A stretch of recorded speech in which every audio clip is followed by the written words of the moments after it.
Hai, selamat datang kembali di Nonton Lagi Channel. Bagaimana nih kabar kalian? Semoga baik-baik saja ya. Di episode kali ini kita akan membahas pertanyaan-pertanyaan mengenai video kami sebelumnya, yaitu tentang film Ratatouille. Bersiaplah.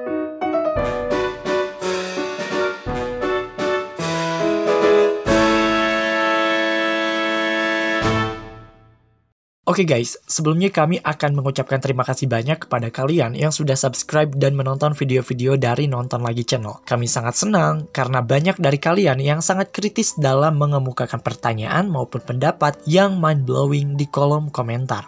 Atas partisipasi kalian tersebut, kami memutuskan untuk membuat video additional teori ini. Oke, seperti yang kami jelaskan dalam video sebelumnya bahwa Ratatouille memang memiliki segudang pertanyaan. Kami melihat beberapa komentar yang menanyakan banyak hal, tapi yang paling banyak ditanyakan adalah bagaimana cara Remy bisa mengendalikan Linguini. Beberapa orang mungkin menganggap bahwa hal ini adalah hal yang tidak penting untuk dibahas, karena ya ini hanyalah kartun yang memiliki target atau segmentasi usia yang sangat beragam. Tapi bagaimanapun, segala kemungkinan bisa saja terjadi, termasuk dalam film Ratatouille ini. Seperti biasa, sebelum masuk ke teorinya, jangan lupa untuk like, share, dan komen jika kalian suka video ini, tekan tombol subscribe dan aktifkan notifikasi loncengnya supaya kalian tidak pernah ketinggalan informasi film dari kami. Oke, ini dia teori gelap Disney Pixar Part 8 Additional Theory.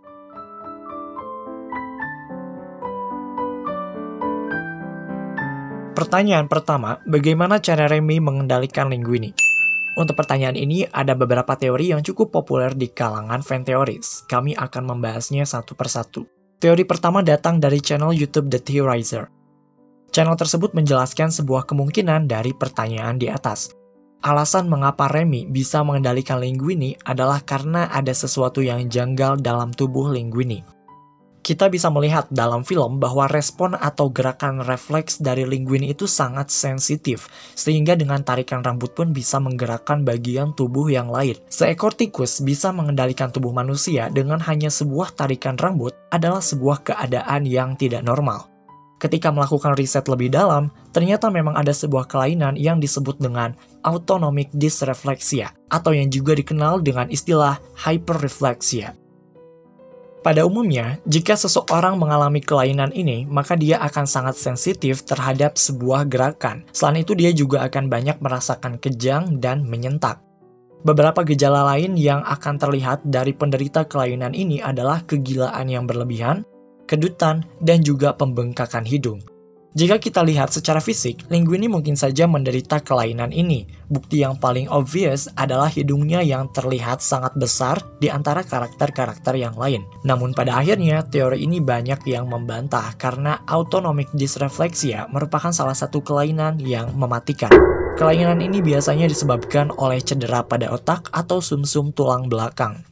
Sebuah jurnal yang berjudul Komplikasi Autonomic Dysreflexia Pasca Cedera Medula Spinalis menyebutkan bahwa gejala dari kelainan ini lebih dari itu. Biasanya penderita akan mengalami krisis hipertensi, kehilangan kontrol pada usus dan kandung kemih, gangguan fisik, hingga henti jantung. Dengan apa yang kita lihat pada Linguini, agaknya tidak mungkin ia bisa beraktivitas layaknya orang normal pada umumnya. Buat kalian yang paham akan kelainan ini, coba share pendapat kalian di kolom komentar.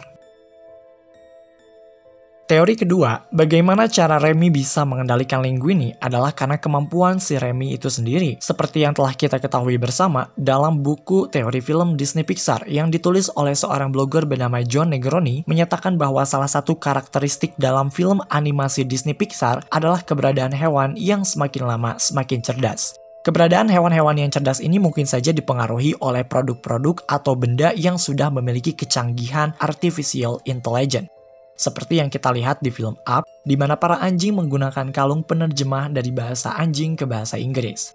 Namun yang perlu digarisbawahi adalah teori ini tidak berlaku untuk semua hewan. Karena kita bisa melihat dalam film Toy Story di mana anjing milik Andy yaitu Buzzer tidak memiliki kecerdasan seperti anjing di film Up.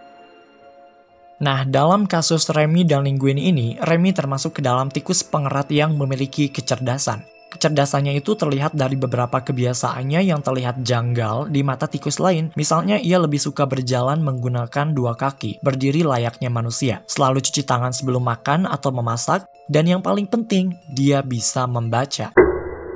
Dari kecerdasan yang dimilikinya, mungkin saja bukan sesuatu yang sulit bagi Remy untuk mengendalikan Linguini melalui rambutnya. Walaupun awalnya hanya kebetulan, atau tidak kebetulan alias disengaja, Remy akhirnya tahu bagaimana cara mengendalikan manusia. Mungkin saja dia membaca buku tentang hal ini atau semacamnya. Perlu kalian ketahui, selain adanya mesin-mesin pintar dengan artificial intelligence, dalam universe Disney Pixar, keberadaan hewan-hewan cerdas ini juga dianggap sebagai sesuatu yang berbahaya bagi keberlangsungan manusia. Karena keberadaan mereka bisa lebih mendominasi dibandingkan dengan manusia, dan endingnya mungkin akan terlihat di film Zootopia atau Planet of the Apes. Sekarang lihat saja di film Ratatouille ini, nampak jelas terlihat bahwa Remy lebih cerdas dari Linguini. Teori ketiga menyebutkan bagaimana cara Remy bisa mengendalikan Linguini adalah karena mereka berdua telah menghabiskan banyak waktu bersama sehingga terjadi komunikasi yang lebih dalam. Remy tidak mengendalikan Linguini seperti membimbing atau menyuruhnya. Justru ini lebih seperti koboi yang mengemudikan kudanya menggunakan tali kekang. Mereka berdua bisa berkomunikasi dan memasak dengan baik ya, karena tadi mereka telah menghabiskan banyak waktu bersama untuk berlatih. Dan dengan mengkombinasikan kecerdasan di antara keduanya, mereka mencari tahu apa arti dari sebuah gerakan memutar dan tarikan. Dari ketiga teori di atas, mana yang menurut kalian masuk akal? Nomor 1, 2, 3, atau tidak ada yang masuk akal? Jika kalian berpikir demikian, mungkin kalian bisa membenarkan teori yang keempat, yang menyatakan bahwa ini hanyalah film animasi. Coba share pendapat kalian di kolom komentar.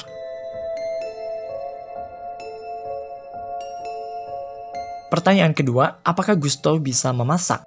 Pertanyaan ini sebenarnya sangat menarik ya guys, karena ini benar-benar mempertanyakan keahlian Gusto di mana udah secara jelas diperlihatkan bahwa dia adalah chef terbaik di Paris. Tapi beberapa komentar dari video kemarin menunjukkan adanya kemungkinan bahwa Gusto tidak memiliki bakat untuk memasak. Lalu bagaimana ia bisa menjadi chef terkenal? Jawabannya adalah karena ia dibantu oleh tikus pengerat lainnya. Bukan Remy ya, tapi yang lain. Di pertengahan film menuju babak ketiga film Ratatouille, ada scene yang menunjukkan perbincangan antara Chef Skinner dan pengacaranya.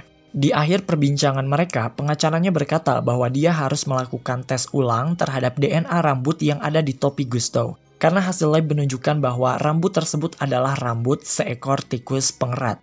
Hal ini mengindikasikan sebuah kemungkinan bahwa ternyata Gusto dulunya juga dibantu oleh seekor tikus. Ini menjelaskan arti tersembunyi dari moto yang dimiliki oleh Gusto, yaitu anyone can cook, atau semua orang bisa memasak.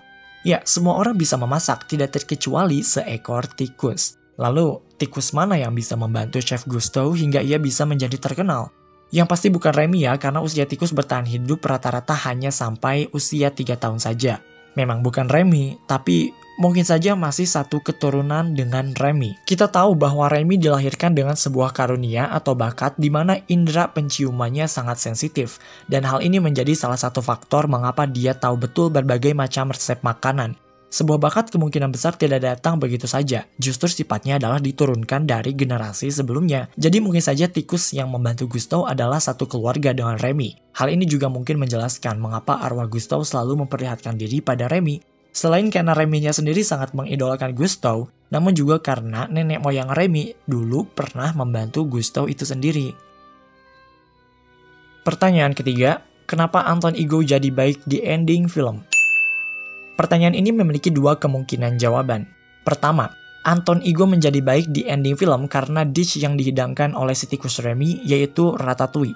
Tidak menutup kemungkinan bahwa resep Ratatouille yang ada di restoran Gusto merupakan resep Ratatouille yang sama dengan apa yang dibuat oleh Mabel di desa.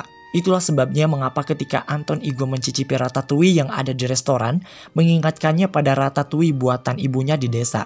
Kita bisa melihat dalam flashback, Ego awalnya menangis karena suatu hal, namun ketika ia diberi Ratatouille oleh ibunya, dia tersenyum, dia bahagia. Maka dari itu, ketika Anton Ego memakan Ratatouille di restoran, ia seolah menemukan kebahagiaannya kembali, ia menjadi seseorang yang ceria. Disinilah terbukti bahwa Igo adalah seorang kritikus yang sangat berdedikasi, karena ternyata sebuah hidangan bisa mempengaruhi kehidupannya. Namun yang perlu diperhatikan adalah bagaimana bisa resep ratatouille yang ada di desa dan di restoran bisa persis sama. Ya tentu saja bisa, karena kita tahu bahwa Remy berasal dari kawasan rumah mebel yang ada di desa. Kita perhatikan bahwa Remy ini cerdas, dia pandai meniru.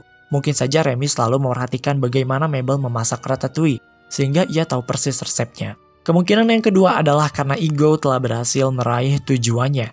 Usahanya selama ini untuk menutup restoran Gusteau akhirnya bisa dilakukan. Bahkan restoran Gusteau ditutup secara permanen. Dia menjadi ceria dan bahagia di ending film karena Linguini sendiri yang secara tidak langsung telah menutup restoran Gusteau. Dan akhirnya kita tahu, Linguini dan Colette membuka restoran baru dengan nama Le Ratatouille, dan kalian tahu siapa investornya? Tidak lain dan tidak bukan Anton Igo. Kayaknya dia mendapatkan untung yang besar ya, karena ya pada akhirnya Le Ratatouille bisa terkenal Gusteau's Restaurant. Gimana menurut kalian?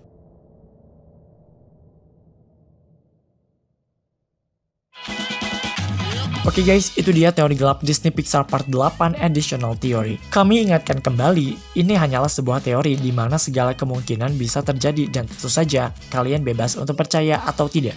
Seperti biasa, jangan lupa untuk like, share, dan komen jika kalian suka video ini, tekan tombol subscribe dan aktifkan notifikasi loncengnya supaya kalian tidak pernah ketinggalan informasi film dari kami. Follow kami di Instagram di @nontonlagi untuk mendapatkan informasi perfilman paling update. Sampai jumpa di episode Nonton Lagi channel berikutnya.